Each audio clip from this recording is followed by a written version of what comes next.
Hallelujah. मसीह अभिवादन। नमस्कार मेरे प्रियो। आज मैं आप लोगों को प्रेरितों के काम 5 अध्याय 1 से 10 से 11 पद तक लेके जाने चाहता हूँ। आइए यहाँ पढ़ें क्या लिखा है।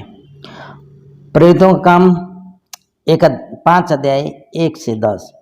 हननिया नामक एक मनुष्य और उसकी पत्नी सफीरा ने कुछ भूमि बेची और उसके दाम में से कुछ रख छोड़ा, और यह बात उसकी पत्नी भी जानती थी, और उसका एक भाग लाकर प्रेरितों के पांवों के आगे रख दिया। पतरस ने कहा, हे हनन्याह, शैतान ने तेरे मन में यह बात क्यों डाली कि तू पवित्र आत्मा से झूठ बोले और भूमि के दाम में से कुछ रख छोड़े? जब तक वह तेरे पास रही, क्या तेरी ही न थी? और जब बिक गई तो क्या तेरे बस में न थी? तूने यह बात अपने मन में क्यों विचारी? तू मनुष्यों से नहीं परंतु परमेश्वर से झूठ बोला है। ये बातें सुनते ही हनन्याह गिर पड़ा और प्राण छोड़ दिया, और सब सुनने वाले पर बड़ा भय छा गया। फिर जवानों ने उठकर उसकी अर्थी बनाई और बाहर ले जाकर गाड़ दिया। लगभग 3 घंटे के बाद उसकी पत्नी जो कुछ हुआ था न जानकर भीतर आई। तब पतरस ने उससे कहा, मुझे बता, क्या तुमने वह भूमि इतने ही में बेची थी? उसने कहा, हाँ, इतने ही में। पतरस ने उससे कहा, यह क्या बात है कि तुम दोनों ने प्रभु के आत्मा की परीक्षा के लिए एका किया? देख, तेरे पति के गाड़ने वाले द्वार ही पर खड़े हैं और तुझे भी बाहर ले जाएंगे। तब वह तुरंत उसके पांवों पर गिर पड़ी और प्राण छोड़ दिया, और जवानों ने भीतर आकर उसे मरा पाया और बाहर ले जाकर उसके पति के पास गाड़ दिए। सारी कलीसिया पर और इन बातों के सब सुनने वालों पर बड़ा भय छा गया। हालेलुया। परमेश्वर का वचन पढ़ाई और सुनाई प्रति प्रभु आप और मुझे आशीष दे। हालेलुया। मेरे प्रियो, आज मैंने इस टॉपिक को विषय दिए लोगों का पाप और परमेश्वर का दंड। मालूम है आपको मैं आज बताने चाहता हूँ मेरे प्रियो, यह कहानी यीशु का 7 अध्याय में आकान का याद दिलाता है। 7 अध्याय में आकान ने क्या पाप किया था आप जानते हैं। यीशु में जब हम लोग 5 अध्याय का 1 और 2 पद पढ़ेंगे ना, 1 और 2 इसी का, यहाँ हननियाह नामक एक मनुष्य और उसकी पत्नी सफीरा ने कुछ भूमि बेची और उसके दाम में से कुछ रख छोड़ा, और यह बात उसकी पत्नी भी जानती थी, और उसका एक भाग लाकर प्रेतों के पांवों के आगे रख दिया। ये लोग अपनी संपत्ति को बेचकर अवश्य ही वह पैसा अपने पास रख सकते थे। मेरे प्रियो, यहाँ मसीहों का स्वतंत्रता का बात हम लोग जान पड़ते हैं, परंतु ये लोग ने ऐसा नहीं किया। जमीन तो बेच दिए और एक दूसरे के साथ मिलकर झूठ बोलते हैं। यहाँ केवल एक अंश ईश्वर का भवन में ले आते हैं। ये लोग नहीं ला भी तो सकते थे, जबरदस्ती का बात नहीं था। लेकिन 3 पद में क्या होता है सुने। 3 पद में यह तो पतरस ने कहा, हे हनन्याह, शैतान ने तेरे मन में यह बात क्यों डाली कि तू पवित्र आत्मा से झूठ बोले और भूमि के दाम में से कुछ रख छोड़े? शैतान ने तेरे मन को भर दिया है, या शैतान का प्रभाव, शैतान ने प्रभाव डाला है, शैतान ने नियंत्रण किया है, बल्कि यहाँ पतरस बोलता है मेरे प्रियो। हनन्याह एक विश्वासी व्यक्ति जो शैतान के द्वारा प्रभावित हुआ हम लोग पाते हैं, लेकिन पवित्र आत्मा के द्वारा नहीं।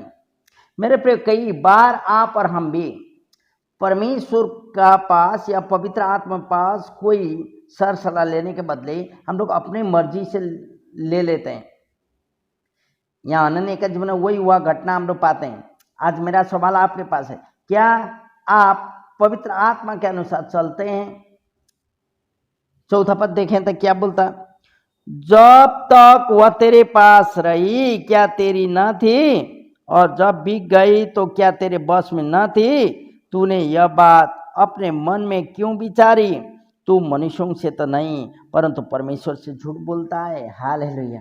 पतरस पवित्र आत्मा से झूठ बोलने के विषय में उसको कह रहा है, मेरे प्रियो, क्या आप पवित्र आत्मा से डरते हैं।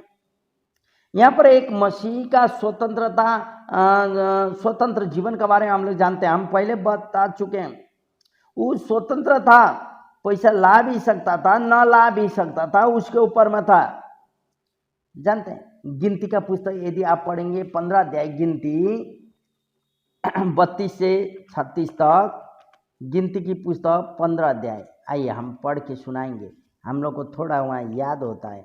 गिनती 15 अध्याय 32 से 35, यहाँ ऐसा बोलता, जब इजरायली जंगल में रहते थे उन दिनों एक मनुष्य विश्राम के दिन लकड़ी बीनता हुआ मिला, और जिनको वह लकड़ी बीनता हुआ मिला वे उसको मूसा और हारून और सारी मंडली के पास ले गए। उन्होंने उसको हवालत में रखा, क्योंकि ऐसा मनुष्यों से क्या करना चाहिए वह अभी तक प्रकट नहीं किया गया था। तब यहोवा ने मूसा से कहा, वह मनुष्य निश्चय मारा डाला जाए। सारी मंडली के लोग छावनी के बाहर उस पर पथराव करें। इस प्रकार जैसे यहोवा ने मूसा को आज्ञा दी थी उसी के अनुसार सारे मंडली के लोगों ने उसको छावनी से बाहर ले जाकर उस पर पथराव किया और वह मर गया। यहाँ विश्राम का दिन का पालन करने की बात है। मैं परमेश्वर का आज्ञा को पालन करने की बात है मेरे प्रियो। ये हनन्याह और सफीरा ये लोग भी स्वतंत्र थे, वहाँ तो परमेश्वर का बातों को, परमेश्वर का आज्ञाओं को पालन करना था, लेकिन स्वतंत्र जीवन था। यहाँ परमेश्वर का वचन, बिक्री जब तक नहीं हुआ था तब तक भी यही लोगों का था, जब बिक्री हुआ तब भी यही लोगों का ऊपर में था। थोड़ा सा ले आए, लेकिन सबसे बड़ी बात यहाँ ये लोग ने झूठ बोला मेरे प्रियो, झूठ बोला। 5 और 6 पद एक साथ में हम लोग पढ़ेंगे, सुने। ये बातें सुनते ही हनन्याह गिर पड़ा और प्राण छोड़ दिया, और सब सुनने वालों पर बड़ा भय छा गया। फिर जवानों ने उठकर उसकी अर्थी बनाई और बाहर ले जाकर गाड़ दिया। हालेलुया। जब हनन्याह ने यह सुना, मैं पवित्र आत्मा से तुम क्यों झूठ बोलते हो, तो वह गिर जाता है मेरे प्रियो, और गिर के मर भी जाता है। यहाँ तक परमेश्वर का भय था, यहाँ तक परमेश्वर। आज आप और हम परमेश्वर का अनुग्रह के कारण जीवित है मेरे प्रियो। आज परमेश्वर का अनुग्रह आप और मेरे जीवन के लिए काफी बन के निकला है। देखे तो पहला पत्रुस की पुस्तक 4 अध्याय, पहला पत्रुस 4 अध्याय क्या बोलता है। पहला पत्रुस की पुस्तक 4 अध्याय में यहाँ क्या बोलता है, सुने, हम पढ़ रहे हैं। पहला पत्रुस 4 अध्याय 17 पद, 4 का 17 मिला तो पढ़ दें, नहीं मिला तो हम पढ़ रहे हैं। क्योंकि वह समय आ पहुंचा है कि पहले परमेश्वर के लोगों का न्याय किया जाए, और जबकि न्याय का आरंभ हम ही से होगा तो उनका क्या अंत होगा जो परमेश्वर के सुसमाचार को नहीं मानते हैं मेरे प्रियो। न्याय परमेश्वर का घराने के द्वारा आरंभ होता है। आप पर मुझसे परमेश्वर का न्याय होता है। यदि आप और हमें परमेश्वर का भय न मानेंगे, आप और हमें परमेश्वर का इनकार करेंगे, आप और हमें परमेश्वर के बलवा करेंगे, तो और क्या होगा। पहले योना 5 अध्याय 16 पद देखे। पहले योना की पुस्तक 5 अध्याय 16 पद, यहाँ क्या बोलता है, सुने, हम पढ़ रहे हैं। यदि कोई अपने भाई को ऐसा पाप करते देखे जिसका फल मृत्यु न हो, तो विनती करे, और परमेश्वर उसे उनके लिए जिन्होंने ऐसा पाप किया है जिनका फल मृत्यु न हो जीवन देगा। पाप ऐसा भी होता है जिसका फल मृत्यु है, इसके विषय में मैं विनती करने के लिए नहीं कहता। हालेलुया। मेरे प्रियो, क्या पाप बड़ा और छोटा होता है? नहीं, क्योंकि दूसरा जगह पर सब प्रकार का अधर्म, यही बोलते हैं, सब प्रकार का अधर्म तो पाप है, परंतु ऐसा भी पाप होता है जिसका फल मृत्यु नहीं है। पाप होते हुए मृत्यु नहीं है, कई फल, इसके लिए विनती करना बोलता है। लेकिन मौका देने से आप और हम मेरे प्रिय क्या कर रहे हैं। पहला कुरिन्थी 10 अध्याय यदि आप 6वां पद पढ़ेंगे तो पहला कुरिन्थी पुस्तक यदि आप जाएंगे 10 अध्याय और 6वां पद पढ़ेंगे, यहाँ क्या बोलता है। पहला कुरिन्थी पुस्तक 10 अध्याय और 6वां पद यदि मिला तो पढ़ दें, नहीं तो हम पढ़ रहे हैं। यहाँ ऐसा लिखता है, ये बातें हमारे लिए दृष्टांत ठहरी कि जैसा उन्होंने लालच किया वैसे हम बुरी वस्तुओं का लालच न करें। हालेलुया। लालच करना, हनन्याह और सफरिया का जीवन आपको मालूम है ना। जमीन का पैसा के ऊपर लालच किए, थोड़ा सा रख लिए और थोड़ा सा लेके आके परमेश्वर के भवन में ले आए। लालच करना और झूठ बोलना इन लोगों का बड़े पाप हो गया मेरे प्रियो।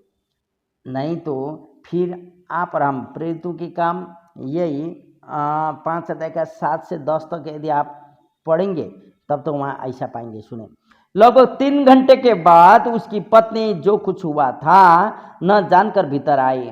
तब पतरस ने उससे कहा, मुझे बता, क्या तुमने यह भूमि इतने ही में बेची थी? उसने कहा, हाँ, इतने ही में। पतरस ने उससे कहा, यह क्या बात है कि तुम दोनों ने प्रभु के आत्मा की परीक्षा के लिए एका किया? देख, तेरे पति के गाड़ने वाले द्वार ही पर खड़े हैं और तुझे भी बाहर ले जाकर दफनाएंगे। मेरे प्रियो, पत्नी भी झूठ बोलती है, पति तो बोला दोनों का बातचीत था। यदि आप पढ़ेंगे व्यवस्था विवरण 6 का 16, व्यवस्था विवरण की पुस्तक यदि आप पढ़ेंगे 6 अध्याय और 16 पद, वहाँ आपको ऐसा मिलता, तुम अपने परमेश्वर यहोवा की परीक्षा न करना जैसे कि तुमने मस्सा में उसकी परीक्षा की थी। यहाँ तो दोनों जन मिलकर परमेश्वर का आत्मा का परीक्षा कर रहे। मती यदि आप पढ़ेंगे 4 का 7 पद, प्रभु यीशु ने स्वयं क्या बोला। 4 का 7, यहाँ प्रभु यीशु ने क्या बोला, सुने, हम पढ़ के सुना रहे हैं। 4 अध्याय 7वां पद, यीशु ने उससे कहा, यह भी लिखा है, तू प्रभु अपने परमेश्वर की परीक्षा न कर। परीक्षा तो करना ही नहीं चाहिए था। ये लोग ने दोनों एका में करके, मन एक करके ये लोग झूठ बोलते हैं मेरे प्रियो। 11 पद में देखिए तो वही 5 अध्याय का क्या बोलता, सारी कलीसिया पर और इन बातों के सुनने वालों पर बड़ा भय छा विश्वासियों में और अविश्वासियों में, जिन्होंने इसे देखा या सुना परमेश्वर से डर गए। मेरे प्रियो, क्या आज का मंडली परमेश्वर से डरता है? क्या आज आप और हम परमेश्वर से डरते हैं? मेरे प्रियो, ये छोटी सी दृष्टांत जो घटना यहाँ हुआ है उससे हम लोग जानते हैं मेरे प्रियो, आज भी मंडली में परमेश्वर का आश्चर्य काम होता है। आज भी परमेश्वर वही परमेश्वर है, लेकिन अनुग्रह के कारण आप और हम टिक सक रहे हैं। परमेश्वर का अनुग्रह आप पर मेरे जन काफ़ी है। मेरे प्रियो, आज मन को कठोर न करें, आज परमेश्वर से झूठ न बोलें, आज परमेश्वर को हम लोग परीक्षा न लें। आइए हम लोग धन्यवाद दें, प्रभु के नाम की बड़ाई हो। आइए धन्यवाद, आप सबको जय मसीह। पिता, हम लोग धन्यवाद देते हैं आज की समय, तेरी अनुग्रह, तेरी कृपा और महिमा। आज का वचन जो हम लोग के लिए इस परिवार में रखा है प्रभु, तो अनुग्रह कर, सुनने वाले तमाम लोगों का जीवन है तो आशीष कर। आज से उसे हम लोग पवित्र आत्मा को झूठ ना बोलें, परमेश्वर को परीक्षा में न लें, और प्रभु तू आशीष कर। तेरी अनुग्रह ही हम लोग के लिए काफ़ी है प्रभु। धन्यवाद, महिमा में तू ले। धन्यवाद, सारा आदर भक्ति में तुझे देते हैं।